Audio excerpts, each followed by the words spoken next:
প্রথমে পার্সেলটি আনবক্স করছি।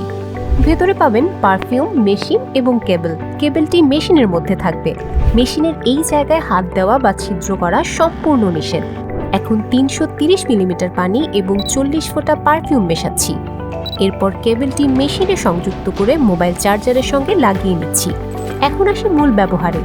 মেশিনটা পানি সহ কয়েকবার উপর নিচ ঝাঁকি নিয়ে নিতে হবে। স্প্রে নিয়ন্ত্রণ। একবার সুইচে প্রেস করলে একটানা স্প্রে হবে, আবার একবার প্রেস করলে থেমে থেমে স্প্রে হবে, আরও একবার প্রেস করলে স্প্রে বন্ধ হবে। লাইট নিয়ন্ত্রণ। সুইচে 2 সেকেন্ড ধরে রাখলে একটি লাইট জ্বলবে, আবার প্রেস করে ধরে রাখলে ভিন্ন ধরনের লাইট জ্বলবে, আবারও প্রেস করে ধরে রাখলে লাইট বন্ধ হবে। মনে রাখবেন, হালকা প্রেস করলে স্প্রে হবে, প্রেস করে 2 সেকেন্ড ধরে রাখলে লাইট জ্বলবে এবং যতক্ষণ ইউজ করবেন সেই পরিমাণ মতো পানি দিবেন, কারণ একদিনের পানি অন্য দিন ব্যবহার করা যাবে না। মাত্র 15 থেকে 20 মিনিটে সুগন্ধ ছড়িয়ে পড়বে মেশিনের চারপাশে।